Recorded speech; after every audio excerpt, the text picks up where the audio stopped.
એક વિરલ કહી શકાય એવા આ સમારંભના અધ્યક્ષ શ્રી, જેમની હું હંમેશા ખૂબ માનથી જોતો આવ્યો છું, સરસ્વતીનો પર્યાય સમજુ છું એવા જ્યોત્સનાબેન,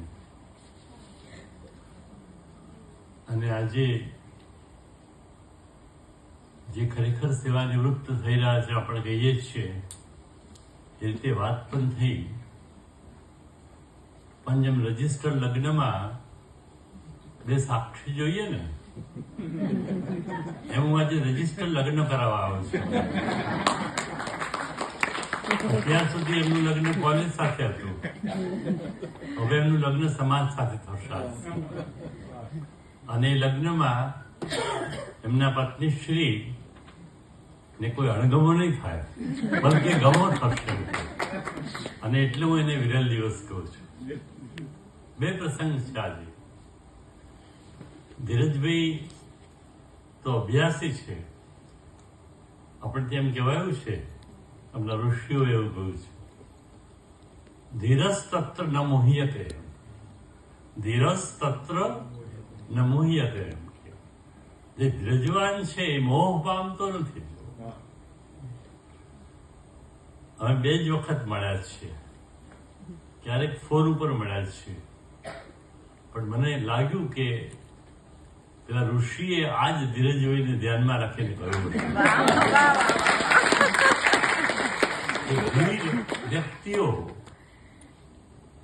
પોતાના કામ સિવાય બીજાથી પ્રલોભિત થતા નથી, મોહાતા નથી. એમ એટલે એમને એકનિષ્ઠ રહીને જ્યોત્સનાબેનના માર્ગદર્શન હેઠળ, સંસ્થાની નિગરાણી હેઠળ શિક્ષણ અને વિદ્યાર્થીનો ઉત્કર્ષ શામાં છે,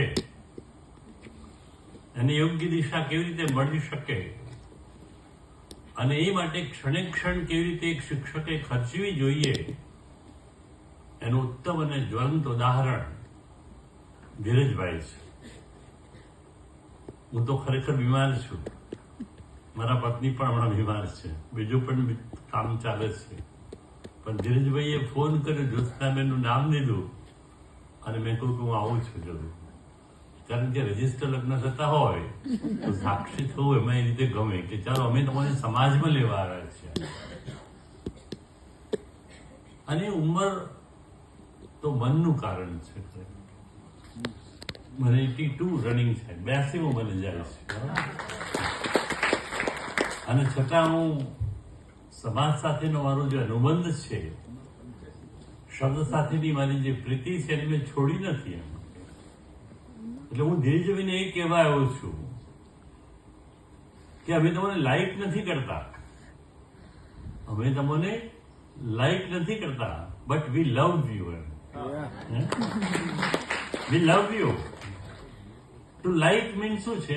મને પુષ્પ ગમ્યું, just a flower and pluck it, તોડી નાખ્યું, પછી વાત પૂરી થઈ ગઈ. ત્યાં એ લાઈક કહેવાય છે.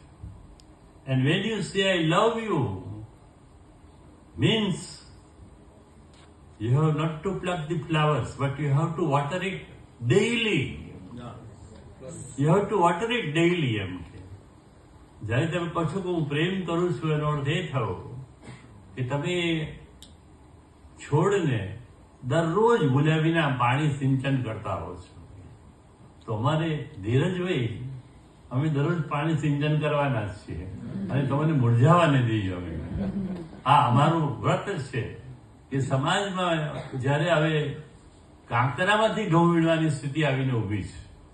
પહેલા આપણે ઘઉંમાંથી કાંકરા વીણતા હતા, હવે કાંકરામાંથી ઘઉં વીણવાના છે. તો અમે એવું ઘઉંનું દાણું જવા ના દઈએ. જો બરાબર, એટલે બી લાવું એમ કહીએ. એટલે હું તમને ચાહું છું, અને ચાહવું એટલે મેં કહ્યું તેમ દરરોજ પાણી સિંચવું એવો અર્થ થાય. ડોન કિહોટે સર્વાન્તીસે 62માં વર્ષે લખી. જે લોકો અંગ્રેજીના પ્રોફેસર છે એમને ખબર હશે. ડોન કિહોટે જેવી નવલકથા, જેમાં એનો નાયક સાપો પાંજો, હાસ્ય નવલકથા ઝાંખી, એને 60મા વર્ષે લખેલી.